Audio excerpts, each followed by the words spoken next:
The floor is melting slow like the thousand whispers.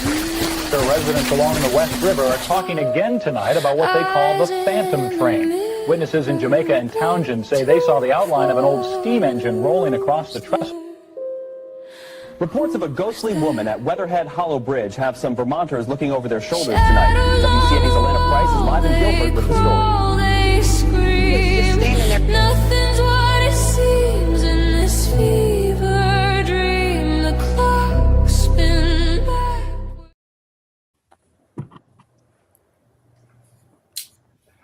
It's been a while since we recorded, hasn't it? I was just thinking about that. Feels that way.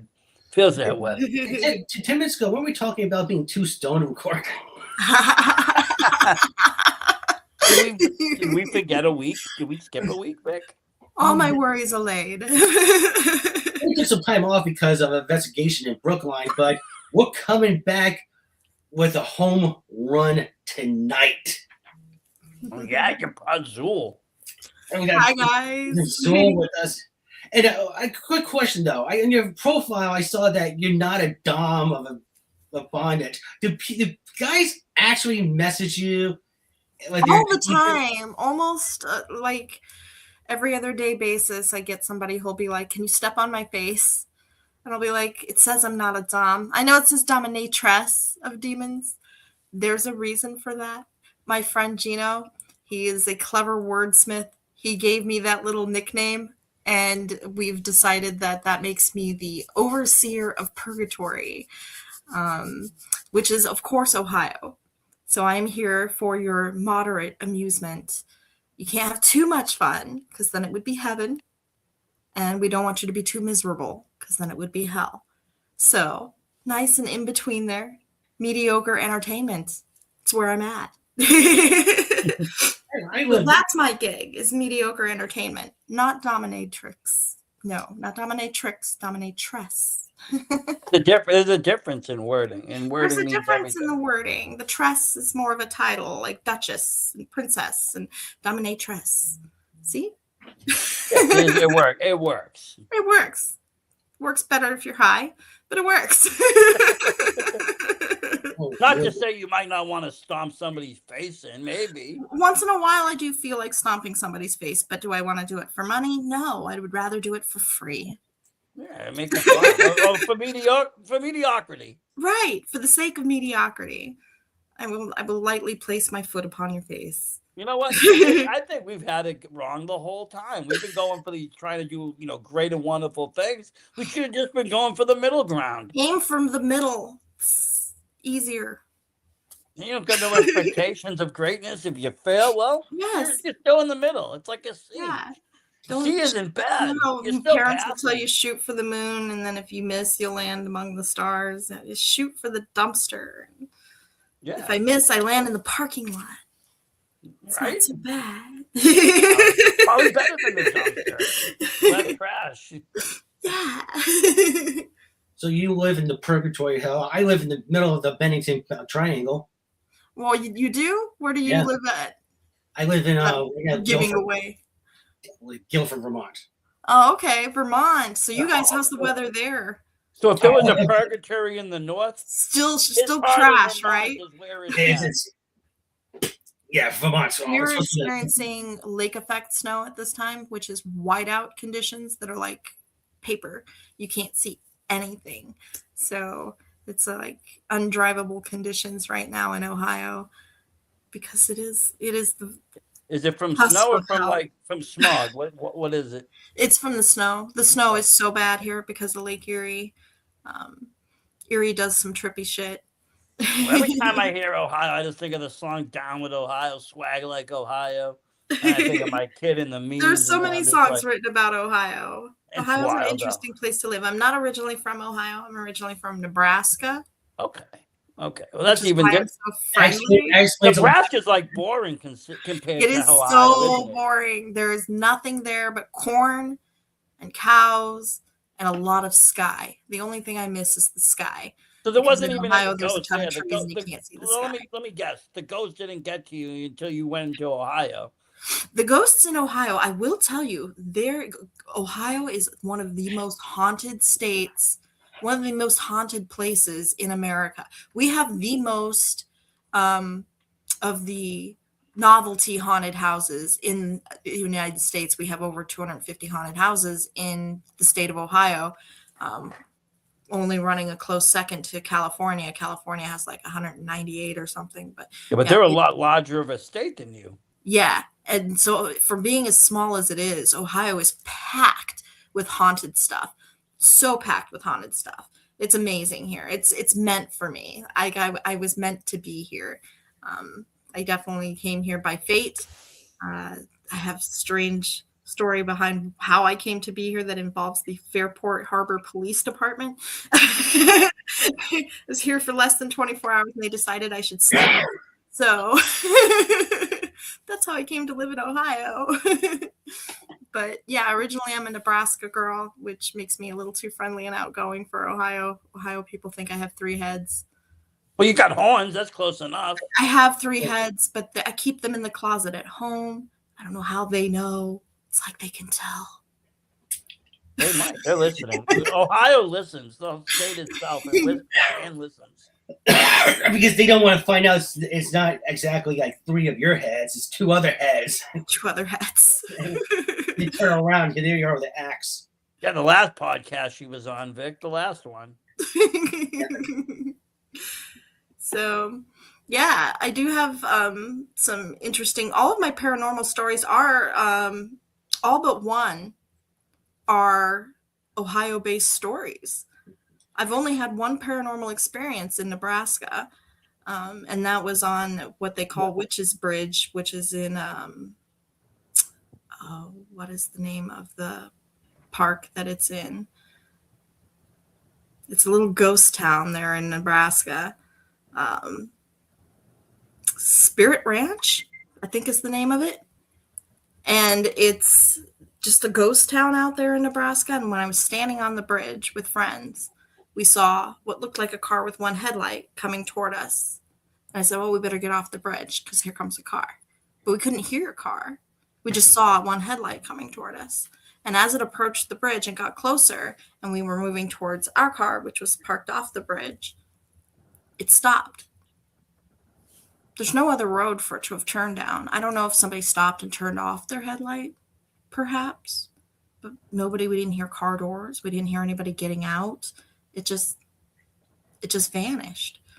So that was a little weird. I don't know if it was really a paranormal experience or somebody just parked a car, but when you're 15 years old on a haunted bridge in Nebraska, you think it's a paranormal experience. So we freaked out, ran, got in our cars and left. Yeah, then you look back at it and you're like, well, maybe I overreacted. I'm not sure. Yeah, but they're also homicidal killers as well. It could have been. Maybe we picked the right time to leave. Yeah, this isn't Scooby-Doo, man. I'm not going to go investigate. I'm just hoping you didn't get there and some poor guy was jumping off the bridge. Shit like that happens, I leave. That's what I'm saying. I'm hoping you guys didn't, some guy wasn't out there and you guys are out there and all of a sudden he just jumps off the bridge. If he did, he should have let us know. He should have hollered. But I do feel, though, that there is something about bridges and hauntings, because Victor's got a bridge and a haunted bridge. There's always something about these bridges. Yeah, these old bridges and these old wooden bridges and covered bridges and all these old things always seem to be haunted. Water for is some reason a vital life force that we all require in order to be alive. So I think it's a thing that connects to the spirit realm. It kind of binds it. It binds us in a way. I think that water has, dare I say, magical properties of sorts. There's something to be said about the magic of water. The water in and of itself seems so weak. Like you can punch water, and it splash around in water and it's not going to hurt you. But then when a wave comes, the strength of water is enormous. Oh, it knocks down buildings. It takes out buildings. And not to mention, changes the shape of things. It's an amazing element. If you don't drink any in a few days, you'll end up dead. an amazing element made of 3 atoms. You know, like that's crazy. You need it to live, though. You need it to literally survive. Your body will die without it. Absolutely. And but so I think it's believe something that everybody takes for granted because it's just when water. we talk we about don't like being bridges, wet. We don't like when we're got rain on. It's like, well, that's water too. yeah, But you don't think yeah. about And it. there's something spooky about rain. There's something that gives a vibe of spookiness when you're out in the rain. There's just Dark, damp, everything about it, and it seems feels like more like, I don't know if anybody else has ever felt that way, but it feels like you're more connected to the earth when you're out in the rain, and It you is. feel more of the spirit realm around you. And I'm into a closer. lot of horror movies. I think and, the a water lot of- brings it closer, and I think bridges probably are a great place for hauntings because of that, because the water running beneath them No, it is does. portal. And I was going to say, I watch a lot of horror and a lot of foreign horror at that. And, a lot of Japanese horror seem to use the symbology of water. Deep Dark Water was one of them. Even in The Ring had the symbology of water, and water always playing different roles. Most of the time in their movies, there was an evil or almost an omen to something evil coming. But, it is, like you said, a vital part. And kind of almost a magical thing in If itself. it's a vital let's part of face it, I you can can't only make a imagine potion. it's You vital can't part make of a that, too. potion. Oh, yes, it is, and you can't make a potion without water. So it has to be magical. Right. Yeah. So water is definitely an amazing element that I think carries a lot of mysticism. For as simple as it is. Now, let me ask you. After that happened, did you ever go back out to that bridge? Did you ever Hell go? no. No, you were like gone like the wind. No. And then most of my other paranormal experiences, I had a lot of them really. I worked for a haunted house here in Madison, Ohio, which is up by Lake Erie. It's a little town towards probably about an hour and 15 minutes away from the. I'm surprised you guys even need commercial haunted houses with everything crazy over there. And you know what? Into a random We have house. commercial haunted houses, and we also have a lot of actual haunted locations. That's what I'm saying. Which I have had experience at some of those as well. But we have a ton of actual haunted locations that are more like you go there and do ghost tours and things like that. And then we have the haunted houses that have the paid actors in them that are paid to that's kind of reminds me, I live near kind of like about 40 minutes from Salem, Mass, which is known for their witches and witch trials, and it has a lot of haunted places out there. But then it has, kind of a touristy thing going. Salem is anytime on you're my bucket list. Come out. We have a horror fest that comes out every year out there. Last year was cool. Ashley Lauren from Hellraiser came. It was a lot of fun, but no, it has that kind of same feeling where you get that, but then down the street there's a couple of regular haunted houses that got the actors and makes it scary and brings in the lesser crowd that might not want the paranormal screams. Right. Some people are a little too scared of the realism of paranormal experiences, or they just don't have enough belief in it to even give any credence to what they do experience. If they are there, they're like, it was a wind. Oh, definitely. Maybe it was the wind. It very well could have been, but maybe it wasn't. And either way, you'll have those people who are diehard, like ghosts don't exist, and they'll have way more fun at a fake haunted house than they would at a paranormal experience. Yeah, but they're the same kind of people that prefer slasher movies over, But for a little bit of both, for the listeners out there, if you go to Regal Vineyards Haunted Winery, they'll love that little shout out in Madison, Ohio. They have a little bit of both because it is one of the first wineries that was ever built in the state of Ohio, in that area. And it has some haunted history. There were some deaths on the property. I'm not going to spoil it because I think they tell a little of the history on the grounds there. But there's been some deaths on the property, and those people are rumored to be haunting the house. It's a very, very old house. It's a century home. It is done up as a haunted house. So you go through and it's got, props and haunt actors who pop out and scare you. But I worked there for 5 years. I worked as a costumer, but I also had my hand in the pot doing set design and set building. And when nice. I was working on the house in the summertime alone, when I was working on the house alone in the summertime is when I had a lot of the experiences I had. I've also had experiences while the house was open and running. So I've seen a few movies like that where it's like haunted houses that are commercially haunted. that But then house they're is like physically incredibly haunted active. and like That is really one of the crazy most things active happen. places I've ever been in my life, where there was some of the shit is old house noises, but a lot of the things that happen in that house are undeniably, they have no explanation. They have no scientific explanation. I'm a registered nurse. I look for science.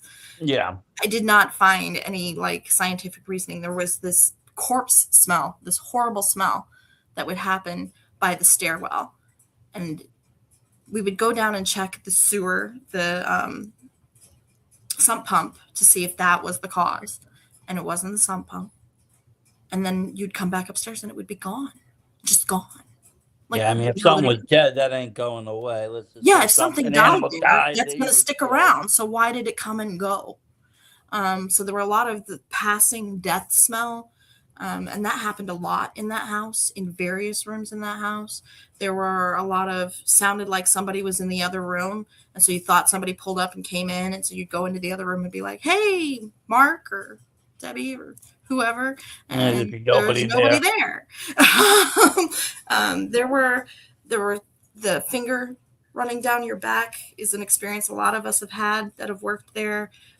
You're getting ready upstairs. There was the 2 bathrooms upstairs next to each other, and the bathroom to your left, if you stood in front of it for some reason, it always felt like somebody was touching your back.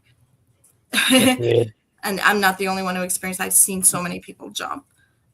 Some of the weirder experiences I've had there, we were getting ready for performance. We're coming down the stairs. My 9-year-old daughter worked there with me. She's a very spooky girl. She was the reason I got hired there, because she's incredibly talented and spooky, and I'm just kind of a hanger on because I'm the parent and she can't be there without me.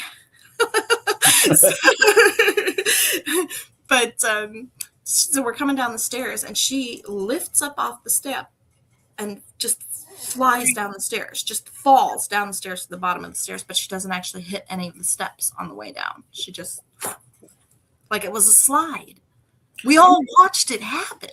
It like defied physics for a couple of seconds. And she got up off the ground at the bottom of the stairs laughing. Like somebody, like almost like something carried her down. Like something swooped her down the stairs. Swooped her down the stairs. And she didn't, and she said, I didn't fall.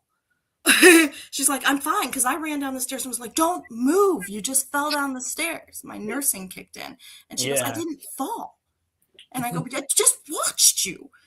And she goes, but I didn't hit any of the steps. And I go, you kind of right.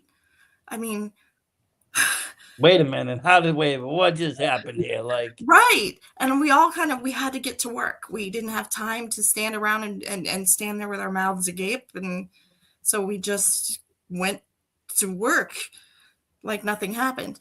And then later I think it was the same season, we had an experience while the house was open. This was caught on camera. We had a authentic Reagan doll from the movie set. It was the prototype for the movie. And she is kept in the crib to keep her from getting touched and such. We keep her in a crib and she's wired to the crib. Okay. She came up out of the crib as guests were passing through the room. There's an actor sitting in the rocking chair next to the crib. There's a child actor on the floor pretending to be a doll or something. Guests are coming through. There's a manager who's dressed as a clown who's walking up behind them.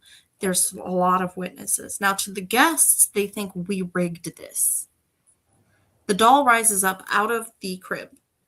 Superman's across the room, swoops down, knocks everything off the table, and swoops down underneath the crib.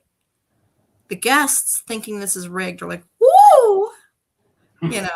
And they scoot on through the room. The actors who know that's not rigged get on the security radio. The doll just left the crib. I shit you not. The doll just flew up out of the crib. Like, People are like, what's going on here? Like, at the same exact time that happened, we have a pregnant actress in the front room. She had cramps all of a sudden. oh, She geez. was on the security radio. I gotta go. I don't feel good. I'm having cramps. This is bad. Basement. The little girl actor who was working with her dad punched him in the face at the same time. And on the back porch, an actor's knee completely blew out. All at the exact same time. So we had to shut down the house in order to scoot around a bunch of actors because we had a bunch of injuries.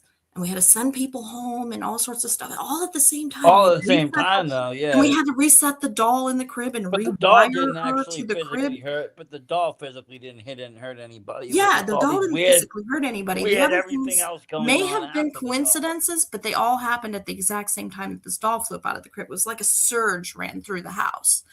And as soon as we reset everything, I'm working the front door. I go to the front door. And we're getting ready to reopen the house, and I see an actress walking up the stairs in a white dress, and I say to her, "Hey, we're getting ready to reopen. Can you hurry up?" And she looks back at me, and she nods. I think nothing more of it. I wait 10 minutes. She doesn't come down. I send another manager up to look for her because I'm like, we've got to open. She's got to get back in her scene. There's no one upstairs. There's no one upstairs. Gone like that car. Disappeared. Whoosh. And I didn't recognize the girl, but we get a lot of guest actors there. People who show up that we don't really know, that come for a night to play with a friend, and they're there for a night to give some scares. And then this one came from a very long, far, different place. Yeah, this little guest actor had to have come from somewhere else because she went back to wherever she came. I don't know. It was a weird experience. I have no explanation for where that girl went. I have no explanation for everything that happened at the same time that night in that house. Yeah, that's weird. Like a weird paranormal surge ran through the house and then finished up with this white dressed girl. And before that, I had never seen a ghost in my life. And she was solid, rock solid, like a human being. I would have sworn to you that there was somebody upstairs. I went up after that manager went up there, and I looked everywhere. I looked in closets and everything, thinking somebody was fucking with me. And there was no one up there. And I'm standing at the foot of the stairs. There's only one way down. She never came down. So where the fuck did she go? Out a window? Yeah, it's like, Second no. floor? Yeah, yeah. And again, if a kid went missing, let's presumably say a kid came in to do whatever and went missing. And climbed out a window. But I would have seen someone climbing out of the second story But any which window way, too. the kid has to belong to somebody. So parents would come and say, hey, my kid came here for the night. We're missing a child. The child's missing. We never saw a girl in the white dress again. No. So I don't know what that was. That was weird. That's what that was. If he was a little older, I would say maybe it was like Little Rainer or something. But young kid could be anybody. So it wasn't a young kid. It was like a young lady, like between 15 to 25 range. She looked like a young girl, but not like a little girl. It was a full-grown lady. I don't know if it was the matron of the house who died there. I don't know. But did she have like any accent or any kind of old English? She didn't say anything. She nodded. She just nodded. Just so you didn't hear it. So you didn't hear any. Yeah, because I said to her, "Hurry up! We're opening up and like now. So hurry up because you're holding up the show." And she nodded. And then she went back to where she came. And then she hurried up. For you, she hurried up and left. She wanted to go back. No, we just recently did an investigation in a Brookline residence that I believe in paranormal surges. Versace will of course, when I'm getting all this information, and I'm going to Versace like, oh, you know how guys, oh shit, man, that's just happening on. We with the EMP meters, because it was just supposed to be, it was a former residence of mine. I was figured that, hey, before I move out, I'm just gonna do a guys on the cameras for my paranormal stuff. I'm gonna test them out here. What better place? Yeah, because you are in that triangle, so there's a lot of paranormal activity like all around. It's like hundreds of hot spots. So and then when I was testing out, the EMPs were going off, and I was like, "What the hell you mean EMP going?" And so you walk through, and then it'll go off. You take a more steps, it'll go off, and you just go backwards slowly. Because if it's a wire or something like that, it'll just go off again. You're like, okay, there's a hot spot somewhere. Right. Yeah. Then go off again. There was several toys have gone off by themselves. Oh yeah. Yeah, I've had those experiences a lot in that, especially at Regal Vineyards. There were toys, of course. We had a doll room, and in that room were toys, and if any of those toys had batteries in them, we took the batteries out of them, but they still went off. So I mean, Chucky didn't have any batteries. That place, there were a ton of little paranormal experiences, things that you can't explain, toys going off, things like that. But that was the big one. That was the big paranormal. There was no denying that something is amiss and amuck that night. I've had my car keys go missing. Did the lady deliver her baby okay? Was the baby fine? She went to the hospital, and before, as soon as she left the property, the cramps stopped. Oh wow! So the pregnant lady was fine. So again, it was the guy who blew out his knee. He blew out his knee. It affected that. It affected that location specifically. Yeah. Yeah. For just a moment in time, and then it was done. But yeah, it was like a surge that opened up. I don't know if somebody pissed off the spirit realm. I don't know what happened, but something happened, and it just surged through the house like a wave. And it was crazy. I've never had that kind of experience since or before that. I've had a lot of really weird little things happen there. Like I said, my car keys went missing once, and we found them in hours later because we tore that place apart looking everywhere I had been. And we found them hours later in the bottom of a bin in a room that I had not even gone in. So unless somebody stole my car keys and hid them for funsies and then left me abandoned there until 2 a.m. searching for my car keys, So there's no other explanation, no other weird way. Yeah. You could have went in there and dropped them, could have done. We had pop cans in a cooler that all of the brown pop cans were empty, unopened.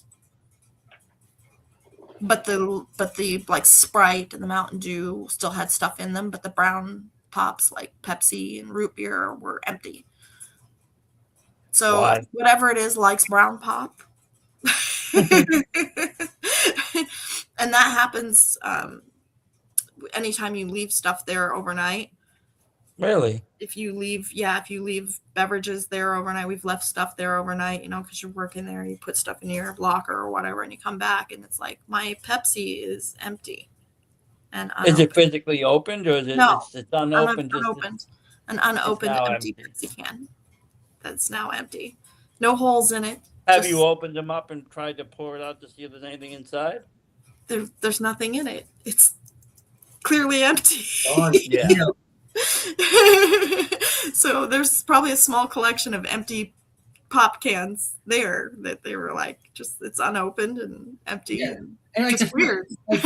First one or two, you just go like, okay, but when it goes to, it's like the toys in Brooklyn. Yeah, but you would know when you're buying them at the store that they're empty. You would say, "Oh my God!" Like if it was a manufacturer, then you'd be like, "Okay, well, this is light." 12-pack. It was 12-pack. It's like you could tell that you can't. But you would think when you brought it to work, you would notice. Yeah, but not all the cans. Carrying an empty can, cans. and it wouldn't happen again and again and again. You see them multiple times. multiple toy, times. It's like the toys. It's like it's one or two times. All right, manufacturer. So these are common occurrences. Yeah. These would be more common occurrences there at Regal Vineyards. Is the stuff like the empty pop cans, the lights flickering, and the lights going off. Too. Like you said, like the dark soda, the root beers and the cola is gone, but the Sprites or the ginger ales may be left behind. Exactly. It was very specifically odd. Just all sorts of strange little things. You'll be looking for something you can't find, and you'll say it out loud, and you'll be like, "Damn it, house! What did you do with my socks?" Well, I mean, you think you'll some turn of these around spirits, and they'll be there in the middle of the floor. How'd they get in the middle of the floor? There's no way I didn't see them there. I've been searching and searching. It's just things like that were constantly happening. You'd put a nail in the wall to hang up a picture. And you'd reach down to pick up the picture and look up, and the nail's out of the wall. I mean, you think some of these spirits that are lingered behind or staying behind or around have kept some of their human traits or have kept some of their human preferences to the point that they do prefer certain things, or they do act, some of their actions or replicate actions that they were doing when they were alive, personality traits, etc. We've had a lot of paranormal investigators come into there and talk to the spirits there. Some of them said that the spirits do not like that it's a haunted house attraction. They don't like the changes that have been done. So that's why they give us kind of a hard time then when we're doing those changes, putting the nail in the wall and they're pushing the nail out, having a performance that night and they're throwing things around and causing people pain. Like, worse could be like poltergeist, when they there's definitely I would say there's definitely poltergeist activity in that location. But nobody likes to be exploited. I think with the spirits, humans, whatever, if they think they're being exploited or used for financial gain, you're gonna enrage spirits. People want respect, regardless of what they are now. Right. And the owners there are very respectful of the spirits there. They are like, they don't taunt them or anything. They try to do as respectful as they can. We all speak to the house when we come in. We greet the house. There's a culture there that is very much so about respecting the house and I mean, you have to respect these things. I mean, look at things like the Annabelle doll. People stopped respecting it. Brought it around the country and all sorts of misfortunes. When you made her into a sideshow attraction, she started to cause trouble. The Warrens didn't care that people saw her. They wanted people to, be educated, but it was supposed to be in their museum, which was in their basement, not dragged across the country. Somewhere safe. Not a circus sideshow attraction. And what happened? People started dying. People started getting sick. I was supposed to actually go to that. I was supposed to go the next day in Maine, and like I said, I was there at a convention the day before at a different horror convention, and all of a sudden tornadoes popped up in my area, another area in Maine. This year, and nothing bad happened at Scarefest this year, even though Annabelle was there. A friend of mine was able to go and see her. I did not go and see her because I saw Robert the doll down in Key West. I heard that's even worse. I heard he's really deadly. He's so creepy. There's just this weird vibe when you walk into the room, and there's something weird about that. That doll is weird. He's so weird. I did all the proper asking, thank yous, and because I wasn't about to fuck around with bad juju and fight. I had enough bad luck of my own. I don't need additional bad luck by fucking around. No, you don't want to fuck around. You don't want to fuck around and find out. Especially with this shit, because you do hear about it, and I do believe. I mean, these people were valid paranormal We've had investigators. some paranormal experiences in our own home. I had a roommate who came to live with us, and shortly after she came to live with us, we started having problems with the house. Plumbing was literally falling apart, like coming apart. And we had the electrical box was sparking, and at one point both of these things were happening at the same time. And she was complaining of things falling off the walls and falling off the shower and hitting her in the head. And she sounds like she was bad luck. She brought it with her. so I have a friend, and I have to tell you a story about the friend. So side story, in order for you to believe what my friend had to say. When my mother passed away, this friend, I called her because you know how you can feel the presence of your loved ones when they pass away? I couldn't feel my mother. And my mother was a staunch atheist. And so it worried me. I'm like, well, maybe because she's such a staunch atheist, she isn't around.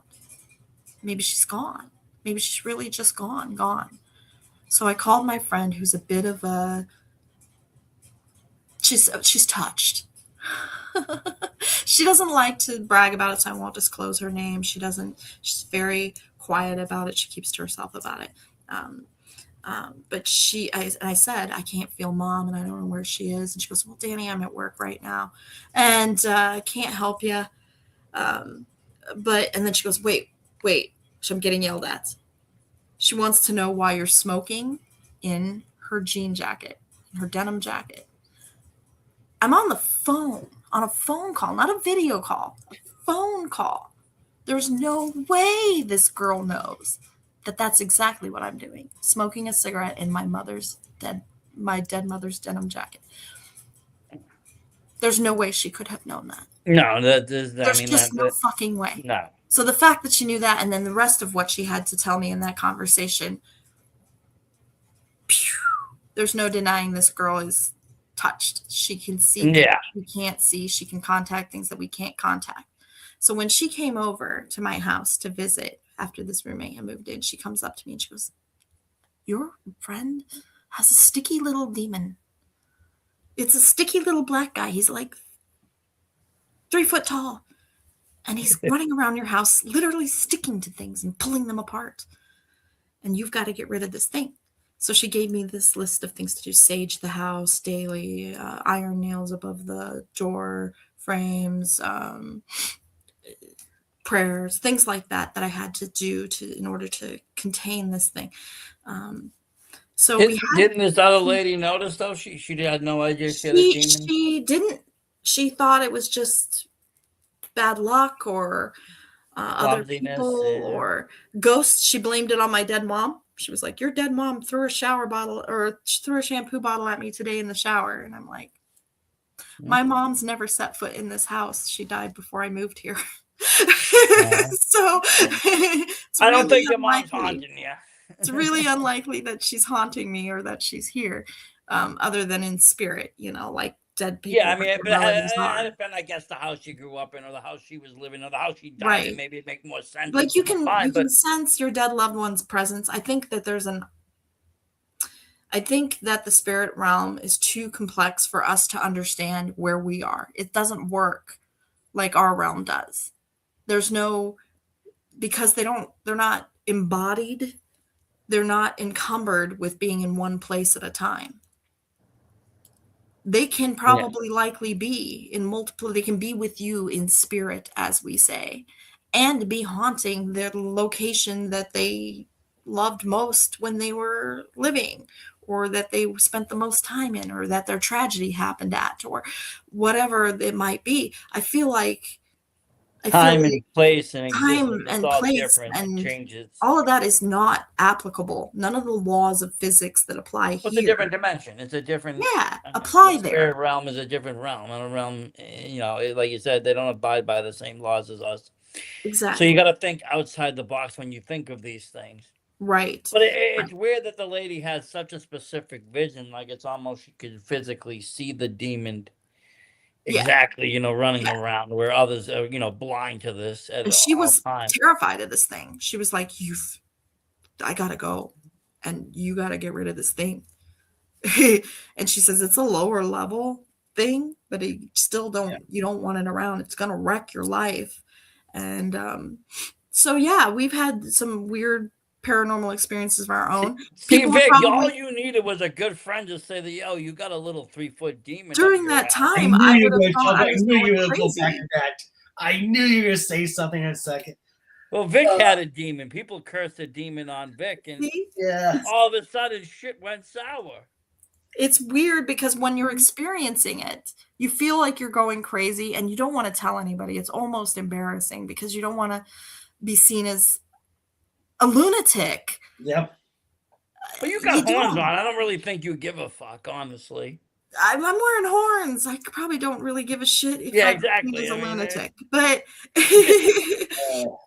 but I I will say that I sought scientific reason, logic before the friend came over and said, I thought I live in a trailer, so I assumed, trailers fall apart.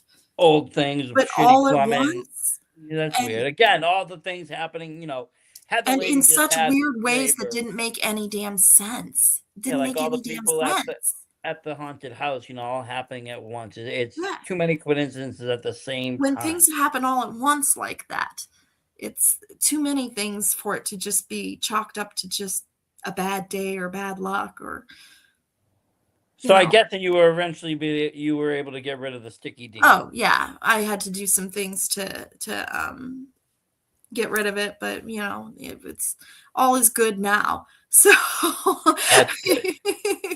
Does the roommate feel better? The roommate moved out.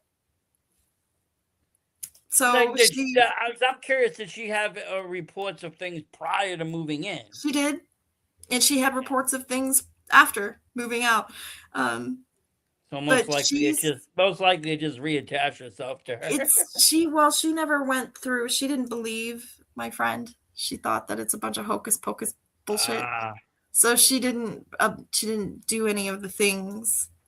And she also said even if it is true, it's belongs to her, so it's hers and she's keeping it. But so that's I was like, okay, to each their own. I don't want my don't know. falling She's apart not anymore. a dominatress of the demons, though. I mean, how can she? If she was a dominatress of the demons, I'd say keep the thing. Make it work for you. But make it work for you. I call myself Dominatress of Demons, but when there was a demon in my house, I was not dominating that thing. That thing was dominating me, and I was like, "You got to go. You got to go." You end up dominating at the end. Yeah, but I don't have a sticky or demon. Sticky demon. Terrible. And I'm a little shy to come out with that story because just like you not wanting to come out with your little demon story, you feel like people are going to look at you like you're crazy. And well, they will. I mean, I think honestly with any paranormal, maybe I am, except I wasn't the only one experiencing this. There were 5 other people living in my house who were all experiencing this as well. The only demon curse, whatever, these are the facts of what happened.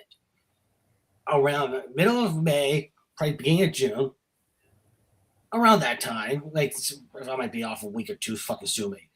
We were gonna do what we used to do inside professional wrestling, New England wrestling. We found out there was like a group that in Rhode Island, they had pedophilia connections, and we were gonna go spill the beans on it.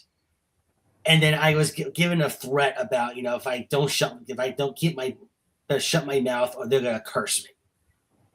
Now, at the time, I was spiritual, but I didn't have any sort of awakening or anything yet. So I was just kind of like, you don't have samples of my hair or anything of mine, so send you worse. Aired the episode. That was mid-June. That was end of May, beginning of June. Then all of a sudden, beginning of September, my ex-wife, no spoiler alert, said that she had some trauma, that she was working out with her therapist. Middle of September, it was all about let's have an open relationship, an open marriage, which I considered, but we had 2 kids. I'm like, the kids are it's gonna get too messy. Kids will get caught in the crossfire. Yeah, especially if the kids are young. No. If they're older, you can explain it, but when they're young, that's complicated.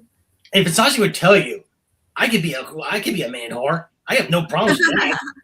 But, I'm polyamorous, so I can totally understand. And I know a lot of polyamorous families that do quite fine raising children. But you do have to handle it a certain way, and when they're really young, you have But to. not for nothing, Vic. I mean, and to get deeper into your story and not to expose it, but I mean, you got your daughter who's got autism, which is hard enough dealing with that aspect. I have an autistic child too, so I understand. But I mean, just dealing with that was hard enough, and so I mean, all of that considering, it's like very how can you even complicated. get to explain that, and probably not the priority at the moment. not in his mind, right? No. Right. So it's But more things of a just escalated. Things just kept getting worse. And Things there was kept other getting worse. besides your life, Vic. Think about your podcasts and shows. Like channels were getting removed, things were getting taken down, people were freaking fighting. I mean, middle of September was the operation. At the beginning of October, she told me she cheated on me. Beginning of this, from what I understand, it was beginning of December. She started telling people that she was going to divorce me. Yeah. Meanwhile, she was buying me a $600 puppy for Christmas. No, explain that one. But anyways, I can. explain that one. That one. But and then January 15th, she filed, and Valentine's Day weekend got the papers. I'm so sorry. But it was just like the time frame, the timeline of everything. It's just tumbled down, and we were happy before. I mean, but it just. Like I said, if I had a right after somebody said they were cursing, yeah. If I had a bet on everything, knowing everything that I know, knowing what you all been through, knowing everything, I would have lost a lot of money saying you guys were gonna get divorced. So did you do something to shake the curse? Did you buy an obsidian stone or sage your house or because of in the midst of defeat, I look at the victory. And the victory is I became so more spiritually enlightened, more spiritually awakened. I mean, very true. Now he just eats children and worships Moloch. He doesn't bother with anybody else. He's totally done a 360 on his belief system.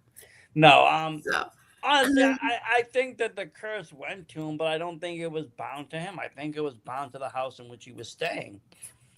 And this presents a different issue because, first of all, I know I had conversation with the people that were performing, saying they were going to curse, and they were talking one night because they had come over and they were talking about the demon they were going to use. And the demon that they were talking about was kind of similar to like the sticky black demon. Like it wasn't something that was meant to kill him. It wasn't going to be like Robert the Doll or something to kill him. Right. It was something just to cause mischief and chaos in his life. Mischief and chaos. Yeah, but just enough mischief and chaos to cost you a fuck ton of money and to and that's what it does exactly. You know, at risk.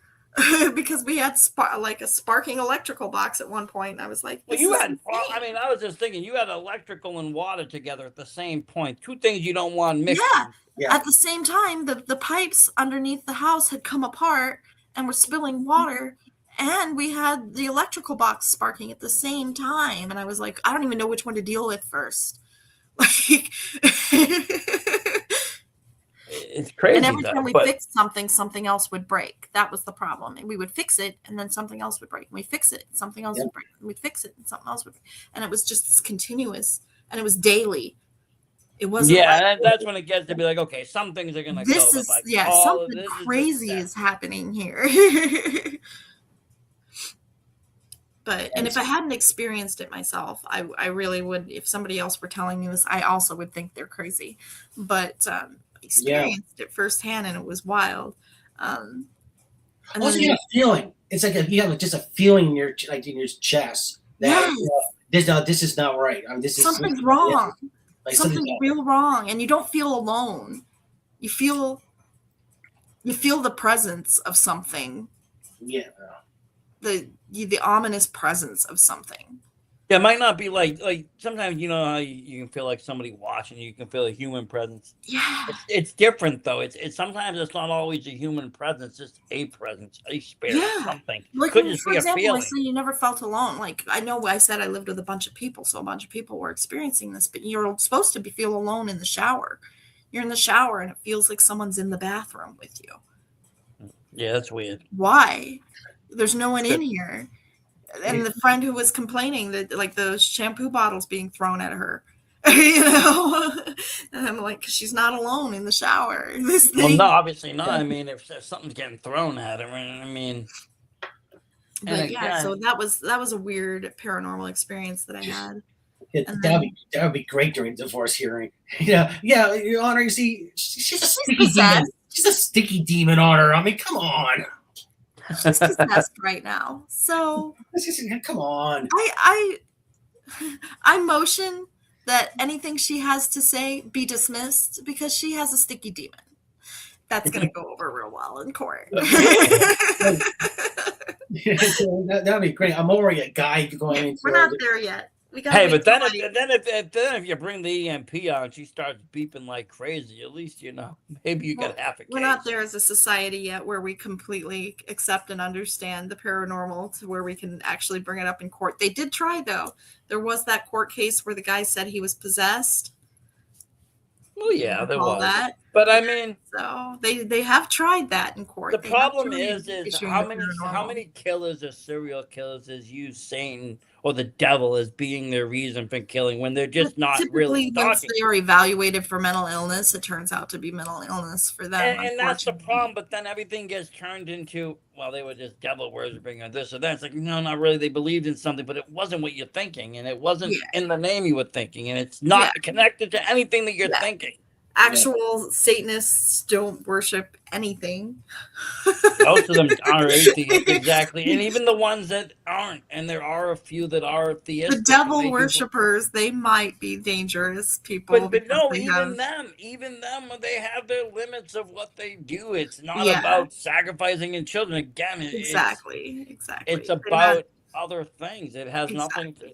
And everybody has a right to their own beliefs. That's what our nation was built on: is the right to freedom. Well, I mean, I've dived deep to choose your own belief system. Yeah, and I'll die on that hill. I think it's incredibly important that we all are allowed to believe in what we feel most relates to ourselves. But isn't this been like almost part of like the downfall of I would think human understanding or comprehension? I mean, I talked to you earlier, you had the witch trials, people believing in something different, people believing in alternate medicine, people believing in alternate ways of living, in alternate energy, in alternate. Fair enough. I never really thought about it that way.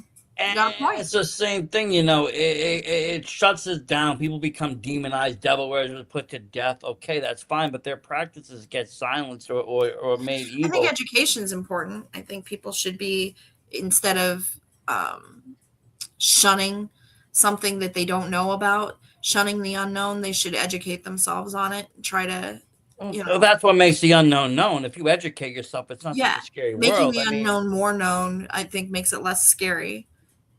And then you're less apt to behave reactionary to those things because you understand them a little better. And then the only other paranormal experience I had, my daughter had with me, which was really strange, was we were going down the freeway and we came upon a motorcycle accident. And the girl was laying on the ground. The paramedics were there. They were trying to help her. They're on the ground next to her, trying to help her. Her head was cracked open. You could see brain material on the road. She's still moving, and her arm is coming up, and she's trying to touch the brains, and they're trying to move her hand down so she doesn't. And there's what looks like, to me, her twin standing behind the ambulance at the bay doors watching this unfold. She's dressed the same. She's solid. She looks just like the woman on the ground. There's no second motorcycle nearby, but I still, in my brain, my rational brain goes, that's got to be her twin. She was riding on the back. She didn't get hurt. It's a miracle. It's got to be her twin. But as we're passing by, the twin says to me, and this is something that also makes me sound crazy. The twin says to me, in here, not out loud, I'm laying on a lighter and it's very uncomfortable. It's in my left pocket. Can you have them please take it out? Oh. Such a weird and specific message to think that to hear someone else's voice in your head saying that, and Yeah. I can see if it was something surely like my more crazy like, hey, imagination did not generate this. And my daughter sitting next to me said, "Are they going to move her off the lighter?" I didn't say this out loud to my daughter because I didn't want my daughter to think I was crazy, but my daughter said out loud to me, "Are they going to move her off the lighter?"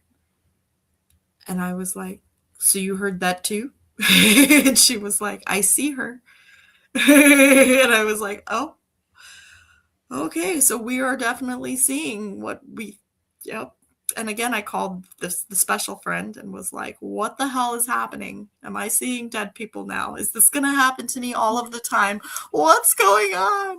And she goes, "No, you were just in a vulnerable state of relaxation that allowed that person, and that person was in a state of trauma and needed to find somebody who was receptive.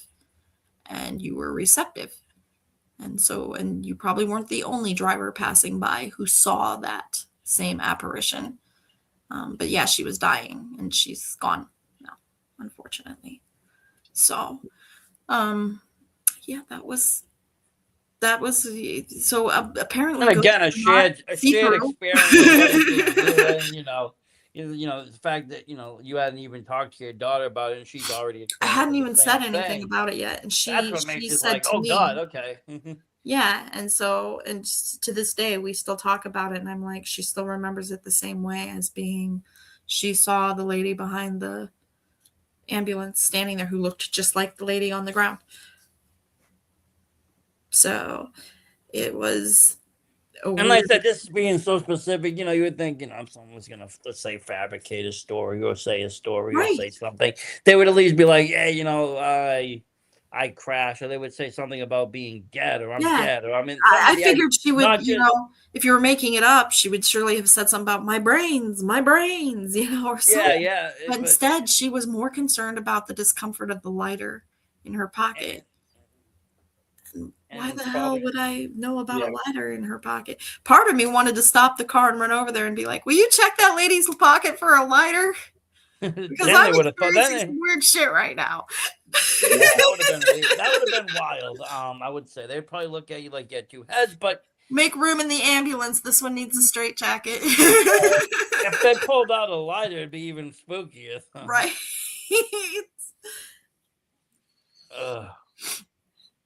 But that's creepy though. That's wild. It was really creepy. It was a creepy experience, and it was that moment in time where she was passing and she didn't know it yet, and she probably was very confused and disoriented and didn't know what to do, watching this scene unfold in front of her, and just could still feel her physical body's discomfort, and was, yeah. It was a very tragic thing to have witnessed. All due respect to that woman's. Well, yeah, even just the scene of her on the ground with their brain, pretty traumatic. So part of me, my psychiatric background in nursing wanted to say it was because of the trauma of seeing somebody in that condition that your brain couldn't quite compute what it was seeing and made some shit up. But the fact that my daughter was sitting next to me and said and saw the same thing without prompt. And just in the same phrase, too. It wasn't like... Exactly. She mentioned the lighter, and the lighter was very specific. She mentioned the lighter. She mentioned the lady. There was no audible sound out loud about the lighter. Yeah. So it was very weird. And there's some energy, some force, some spark to start the whole transaction. It kind of just like all of a sudden it just came in your head like, I don't know. Something had to cause it. Well, when you passed the lady sees you, and I think that I made eye contact with the lady. And I think when you made the eye contact, it was kind of like, if you've ever seen Beetlejuice, I know it's a cinematic movie, but at one point, what's her name there? The girl, she makes eye contact with the ghost, the people that died in the house, and they see each other for a second. And she's like, that girl saw me. And she's like, no, nobody can see. She's like, no, that girl saw me. And I think when the spirit can recognize that somebody or in the human form can see them, it's like, Well, wait a minute. Either they're another spirit or they're much in tune to what's going on. And it's kind Yeah. of like that. It's like, And I'm just really grateful that I don't see ghosts all the time. Thank well, that'd be goodness. scary. I mean, I don't. I'm not a medium. I'm not as sensitive. I've gone into haunted locations and not seen a damn thing. One of my dear friends owns the Madison Seminary, which is rumored to be incredibly haunted. And I go into the Madison Seminary about once a year, and for paranormal investigation for fun. And I have yet to have had a real, truly intense paranormal experience there that is undeniable. I've had, it's a spooky place and you hear weird noises and things, but they're always the ones you could rationalize as being the wind, or an old building settling, or they're just not quite intense enough for you to be like, that was definitely something paranormal. But so those several experiences I've just told you, yeah, I mean, I would the say ones if that I I had to was like, listen to there's you, no denying that these were weird experiences that I can't come up with a better explanation for, other than that there's some sort of paranormal activity that I had an experience with. I mean, unless you're totally just batshit crazy, but then I might be. And but that maybe it's wouldn't explain intermittent that batshit wouldn't- craziness. that wouldn't explain your daughter. That wouldn't Right. explain the other 4 people. It wouldn't explain my daughter. It wouldn't It explain wouldn't the other explain the 4 people in roommate. the It wouldn't house. explain so many other things. Yeah, me being And I think batshit honestly, crazy at would some be a great point, excuse, your though. good medium. I think at some point, your good medium friend would be like, "Yo, listen, there's nothing going on. You're just crazy, You're just man." batshit, and she's not Yeah. afraid to tell me when I am just batshit too. So But So- you feel that way any which way. I mean, even talking paranormal, because there's a whole bunch, like I said, a whole bunch of people that just don't believe in it. They don't understand it, or they don't want to understand it, or they don't believe in it. right. They can deduce it all down to some kind of a mental illness, whether it be schizophrenia or psychoticness or drug use or something else. Yeah, we watch Ghost Files. I don't know if you're familiar with that show, but Ryan Bergara and Shane Madej, and they are wildly entertaining. But there are people like Shane Madej out there who, no matter what they've experienced, will never, ever give credence to any sort of paranormal explanation. They just won't. Well, I mean, in some ways, it's hard to fathom and point around, depending on your belief system, upbringing, Absolutely. religious beliefs, non-religious beliefs, just everything in general. And if you're in tune, some people just aren't in tune to things. Some people can walk into a cemetery and feel thousands of spirits. It depends on the people. I know a few people that That's were like my mediums, friend. and they And walk then- into places and they have to leave because they're overwhelmed. Right. She gets that way. She gets very overwhelmed. I, on the other hand, have been into dozens of cemeteries for fun, for photo shoots, for just, the fun of walking through a cemetery and checking out the old gravestones. And Lakeview Cemetery out in Cleveland is a very beautiful cemetery. It has the Weeping Angel, the Hazrat Angel. Yeah. And she's very beautiful statue with like weeping black tears. I've still never felt anything spooky or paranormal about the place, other than that it is the presence of so much dead bodies that you get like a weird feeling in graveyards, but it's just that weird feeling that I think everybody gets. But wouldn't that be like walking through any place of atrocity? I mean, I've heard people that have walked through like Auschwitz and have felt really eerie and almost to a sickening extent because of all that hatred that was there. All right. Or any place that just major tragedies have taken place where there's large weird amounts of life loss. The weird heebie-jeebies, but nothing beyond the weird heebie-jeebies. But people are also happened drawn in the to it. cemetery. People love murder houses. They love to go to them. They love to visit them. They love to experience them. Yeah, it's weird. I don't think it would stop me from buying a house if they told me it was haunted or that a murder had taken place there. I don't think it would stop me from buying it. I think I'm one of the people who would probably be like, "That's cool. That's even better." Yeah, I mean, it depends on the murderer, I guess. I mean, no, I mean, murderers and murdering, and It's already death. happened. It's Well, yes. unfortunate. It's tragic.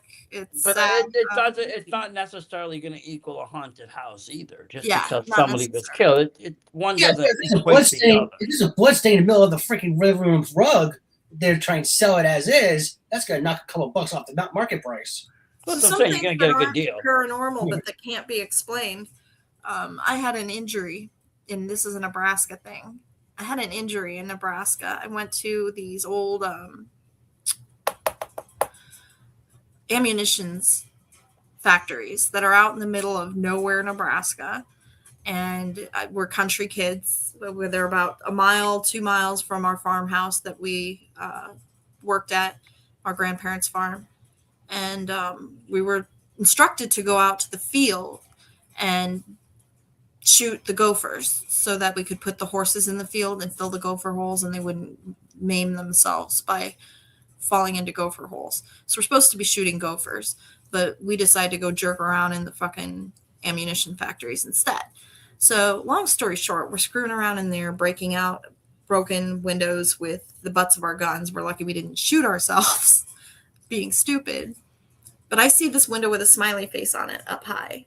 And I grab this piece of rebar that's hanging down and I swing up and I kick it and I break that window out. But I also severed an artery in my leg doing so. So my leg is gushing blood, just gushing like a fountain. I can't feel a thing because I've severed all the nerves. The puddle of blood that was left there on that floor was probably quite substantial. I obviously got rushed to the hospital, got surgery done to repair the torn artery and so on and so forth. I obviously lived. I'm fine. But the point. How do we know? How do we know you're not a spirit? Maybe. The point of the story is, I bet you there are ghost stories about my blood stain because they painted over it and it seeped through the paint. And I mean, obviously not. But if you take So I like guarantee you that I am part of a ghost story legend in Nebraska, but the kids tell each other about the blood stain. If you take some luminol, it probably still shows up. Yep, they go out there drinking and smoking and doing whatever other naughty shit they're doing in those old ammunition factories, and they tell ghost stories about that blood stain that I left there, that for some reason seeps through paint no matter how many times they paint over it. That's the power of Zuul. I mean, come on. The power of Zuul compels thee. They'll be out there saying your name 5 times in a mirror trying to summon you. I'm going to be legendary someday. You just need enough victims. That's all it takes. That's what it is. So maybe I'm already paranormal. Maybe you started that. That's what started it all. Maybe you never even survived the accident. Maybe that's the living how it all paranormal. started. I'm a ghost right now. You guys are having a paranormal experience. Those horns are real. No, everything's real. What's real anyway? What do we know about what's being real? I don't even know. Half the time, there's nothing real anymore. Yeah, there's nothing really anymore. Yeah, everything's quite wild out there. The Wild West. You just go out there and everything is just whatever it is. Pretty much it is like the Wild West these days. It is. It's gotten kind of mad out there. The world's gone mad. So who's to say that half of us aren't walking ghosts? I mean, maybe the world did end in It did, 2012. No, it ended in 2000 when the great computer flip happened. Or it ended in 2012, and we're just experiencing what it's like to be living ghosts. Most likely. For all we know, we're the ones doing the haunting right now. Most likely. Do you think ghosts know they're ghosts? Depends. Like, I don't think the lady you saw in the road knew yet, but I think other spirits do. It depends. Do you think there's an awareness? Or do you think they're just existing like we are? I think it we're depends. self-aware. I think it depends on how they went. I mean, if somebody went in their sleep, then maybe they wake up and don't know. But if someone was brutally murdered, I think they realize that their life is coming to an end. I totally realize that they can wake up and they don't know that they're dead when they die. According to the friend, my mother's explanation as to why I couldn't feel her was because she was an atheist, she didn't believe in the afterlife. So when she woke up by surprise in the afterlife, she didn't know what to think of it, and she was in quite the shock. So her relatives that came to greet her were trying to settle her in slowly to being dead. For her, it had been hours. For us, it had been days. And so that was kind of how my friend put it to me, was the explanation of why I couldn't feel my mother for days, was because for her, it had only been like hours. She had only just realized that she's dead. She had only just realized that there is an afterlife. She's only just coming to terms with these things. And if she came to me right now with the knowledge that she's gaining, she would blow my mind and I would be insane. So she can't come to me until she's learned the ropes of what it means to be where she is now in that state of existence, because she didn't have any belief in it. So she was not prepared at all for experience. Anything. Yeah. So that's what her experience, according to my friend, who I believe, because she had some things to say that there's just no way she could fucking know. But then I believe other entities are. Like, I mean, that sticky demon, I believe he's very aware. And that's not the only time my friend has done that. My friend was at the Madison Seminary with us once, and she pointed out to a flat patch of grass. And she said, "What's that building out there?" And the owner goes, "What building?" And she goes, "The one that's underground." And he goes, "How the f did you know about that?" So, because it's not visible and it's not on blueprints and it's not known about, and she knew about it. She says, "I can see it.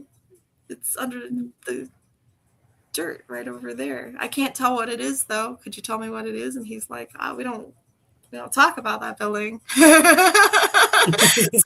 she was like, "Oh, okay. Well, she knows it's there." So, like, she just, when she says that that's what the afterlife is like, I have a feeling that, a tendency to believe her, because she seems to know a lot more than the rest of us know and see things that the rest of us don't see. And she feels kind of burdened with that, saddled with it, you know. She didn't ask for that gift, and she would rather just be normal, like everyone else. Yeah, I think there's like one thing, like, I mean, I've been able to experience or see things or be able to communicate and so forth, but, you know, I have to get into a meditative state. I have to do some, you know, ritualistic shit. You get yourself into a mindset where you can be, I like don't you have said, any of relaxed. that magic talent. I've tried things like the Ouija board but or it takes time. It's not just like a perfect thing. Your mind has to be in a state. But there's people that their minds are just always in that state and it's always turned on. And that is a burden because they're being fed information like crazy from all these different people. They have to actually learn how to block it out. Yeah, so like some of them are victims. Some of them getting and murdered. Experience a normal life without experiencing constant barrage of the people are telling them what their stories. People are like, "I was murdered over here. I was killed here. I fell here. I died here." Like, there's all this stuff. When we walked with her through the seminary, the Madison Seminary, it is quite haunted for someone like her. It's filled with items from other locations that they put in there to make it more historically accurate, to fulfill the rooms, to dress the rooms. So there's a lot of historical items in there, old dresses and old beds and old mirrors and all sorts of things. And every room we went into, she says, "That's my dress." She wore that dress for years. She loved that dress. And then we go into another room and she'd be like, "This person says they died in here." And the Madison Seminary has quite a history. If you look that up, it was a hospital. It's been a jail. It's been a multitude. It was an all boys pastor school. So it's been a multitude. It's had a lot of. It's lived many lives, and it has seen not many good lives either. It seems. Yeah, some of those lives were quite tragic. Some of them were not. And like, there's a drunk in the drunk tank in the basement. There's what used to be the holding cell for what used to be the sheriff's office there, when the sheriff's office was there. And so it was the drunk tank. And there's a drunk in the drunk tank. He may have very well passed away drunk in that drunk tank for all we know, but he's kind of silly. He says some silly shit and he tries to play games with people who are sensitive. So my friend was down there and having this kind of back and forth with the guy in the drunk tank. She was like, I don't believe what you're showing me, because he was showing her some things that weren't legit, and like blood coming from the walls and stuff. And she was like, nah, that's some magic trickery bullshit. You're just fucking with me. And then he was telling her things too, and just saying weird stuff like chicken salad, stuff like that. He was just, we wound up nicknaming him, I think, Chicken Salad, because he was so goofy. Just weird. Yeah. So goofy. He was probably goofy in real life and remains goofy in his afterlife, and bless his little soul for bringing some humor into the mix. I hope that I'll be half as goofy as a spirit someday. Haunting people and making them laugh would be where it's at, man. Coming into the room and making a fart noise. You know. Who did that? Then you smell the dead body. It's like, what the hell? Right. Was that me?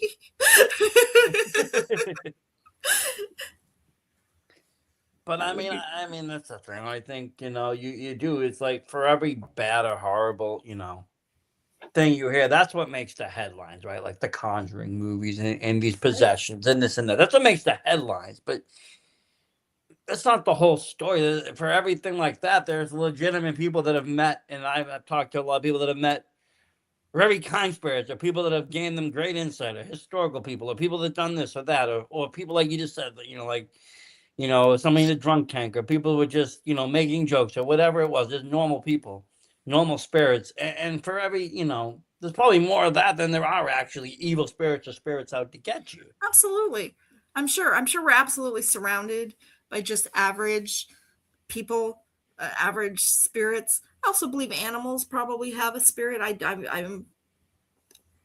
believe in the notion that they have spirits too. There's definitely something that moves them. You can see it in their eyes. There's something. All energy. Yeah, all energy. And I believe in that. See, the scientific part of my belief in my spirituality is energy can't be created or destroyed, right? So it's being regenerated. It's being recycled. It goes somewhere. It goes somewhere. It's not up to us to understand where it goes, but it goes somewhere.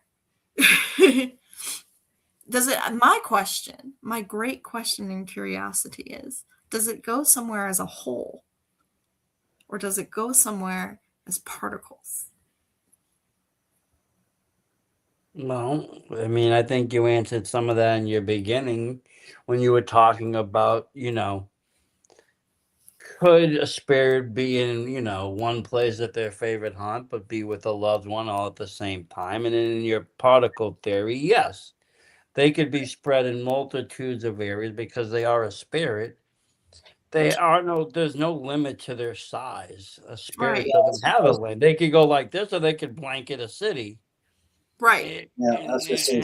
And they could be paper thin. They could be smaller than paper thin. There's why there could be millions of spirits right around us right now. We don't know what the size of them are. We don't know that. We don't have nothing to measure that. It's like the weight. The tiniest form of spirit, like when people say they see orbs, or do you think orbs are just dust balls? I think that they can change. I think spirits have the ability to become orb size and move around, or become the size of whatever they want. It's just a matter of, again, we don't understand this because we're stuck in human bodies. We're bound. We're bound. And how by they present everything. themselves. Do they present themselves as solid figures, which has been my experience?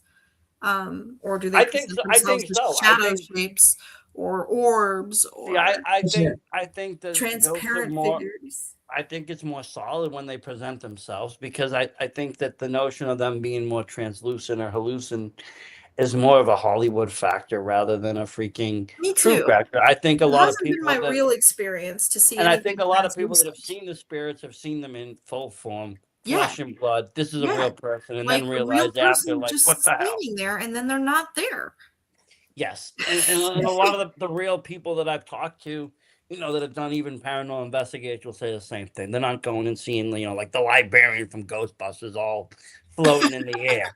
It's not really like that. They look like real people. Sometimes they're reenacting things. Some parts of Hollywood have gotten that right. You'll see movies where there'll be like a traumatic event will keep on a cycle, and sometimes spirits won't know they've passed, and people will be on that cycle, that time Ghost cycle. was one of those movies that kind of stuck true to like what it must be like to be a loved one who's passed on and stuck around and watch your loved one crying over you and so forth. The movie, Yeah, that Ghost, was Patrick Swayze. Yeah, Yep. that was a good one. I was. I think it's like it's the energy. It's like goes also when it wants to for us to see it, other than it's in a cycle because of traumatic experience or whatever. It's just in ways that we cannot apprehend. It's just it'll be totally foreign to us to understand the true form of Right. a spirit at least. But see, my question is more of, well, how does something, or is it even possible? But you speak of spirits, yes, ghosts, yes, this and that. But we talked earlier about demons or evil, malevolent spirits. What causes that? What causes something to change into a negative energy? I think that good and evil exist in tandem in all states of being. There are good people and there are evil people.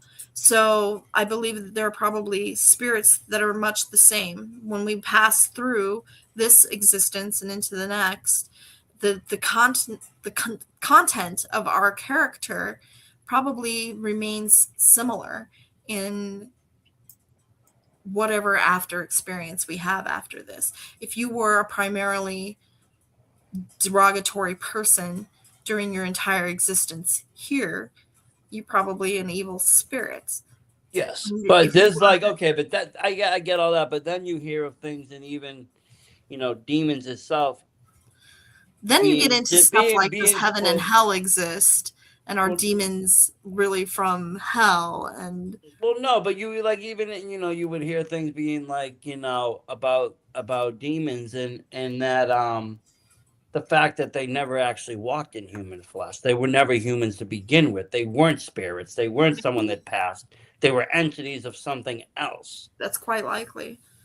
And that's kind of where the Warrens kind of believed in, like, these things were possessed, but they were never a human form. They were never a little girl trying to get back in their body. It was a demon that was never felt what a human felt. And then that goes the to jealousy, else, the jealousy of never having been human. Well, yeah. But then there's that whole hierarchy thing. Like you said, there was a sticky demon, there was a lower tier demon. Well, what makes them lower tier compared to the next, and how do they raise rank? And there's a whole thing of that too. It's like, right. But do they raise rank, or do they just stay that way because that's their existence and that's what their they're existence, and that's what they have to be? And it's like, you've heard stories and read books and Dante's Inferno and this and that, but right.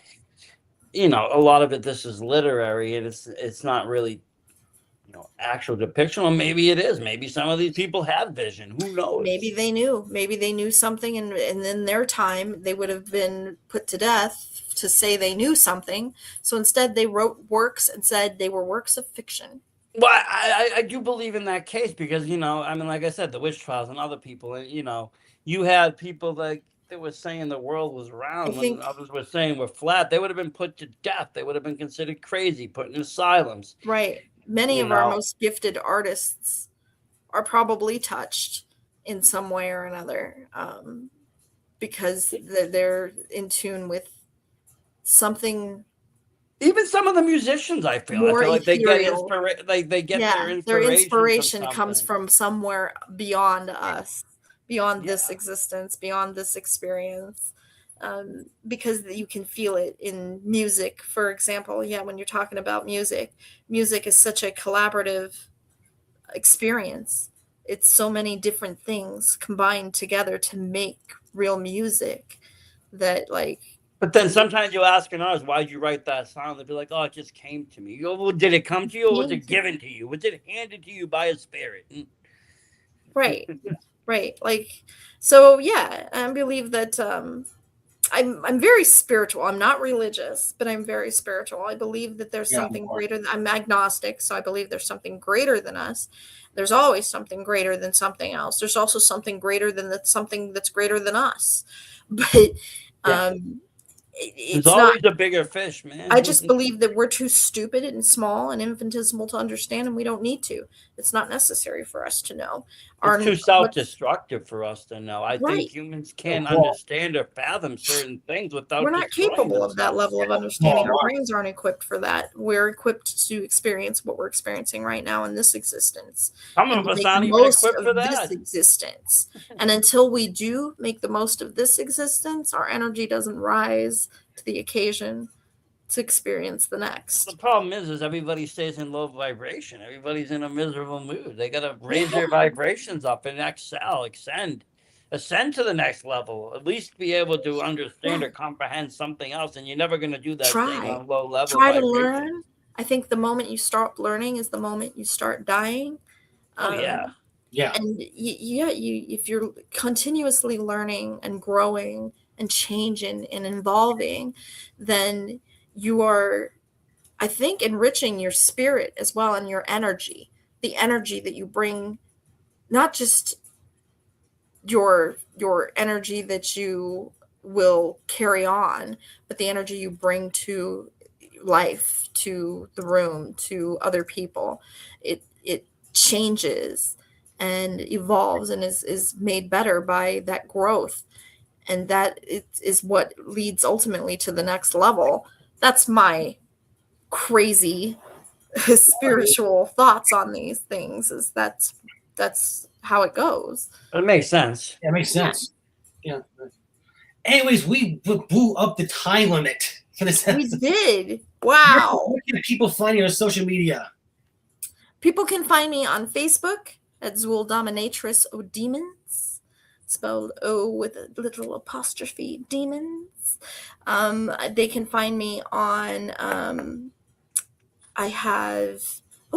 want to promo this. I have a calendar. Nice. So we talked about my modeling. So there's me. It is a not safe for work calendar. I have a limited number of copies available autographed. You can hit me up for those. They're $25. Then they also have them available on MagCloud. You can actually just type in Zuul and it'll bring up my calendar as well as my last year's calendar and I think some issues of the magazine that I'm in with Gorgeous Girls. You can find me with the Gorgeous Girls at events that they attend. I don't attend all of them, but keep your eyes peeled because I do show up at some of them. And you can find me I have a Patreon as well. It's only Zuul. And you can Google that one. I can also, I don't know if we add any links to this when we do this, but yeah, if we add links in the comments or anything like that. We can do all that. I was going to say, I would like to invite you at some point. I'm everywhere, man. I'm running Purgatory. It's my shit show. Victor set it up because he was the one that met you, but I'd like to invite you at some time to come on my horror night show. Absolutely. Pick your brain on cinematic horror, Absolutely. Would love to. Fan of horror. Yes. Then we can talk horror movies because that's my second favorite thing in the world too. Is and I'll be honest, I have a really deep love for horror movies. I've gone to the point though, a lot of them are just at this point. I love the classic more. I love the classic, but I'm now into like this extreme horror, French extreme horror, martyrs. Oh, kinds of things. I love slashers. I love some of the newer stuff too because but then I'm a sucker for an Italian giallo. I can talk. I'm not a big fan of remakes. Remakes make me a little mad. Remakes don't. No, remakes. That's not where it's at. But I'm not a fan of remakes. But I like exploitation films. I like good old exploitation. And I used to work at a Blockbuster Video, so I worked for 10 years at a Blockbuster Video, so I have a lot of movie experience in my knowledge. It wasn't that long, but I worked at Hollywood Video and Blockbuster Video, and those are the days. Blockbuster. Hey, Blockbuster fam. Blue shirt. I still have my card and tag somewhere. I've lost all my Blockbuster shirts. It makes me really sad. I still have the name tag that says Zuul, though.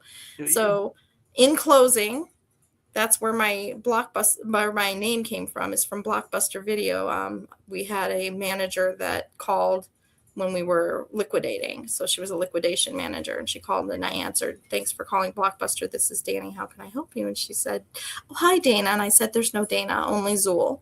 She said, "Oh, I'm so sorry. I misunderstood. So Zuul, how are the sales?" So she kept calling me Zuul for the phone call, which was funny enough. But my next paycheck came to Zuul. Oh.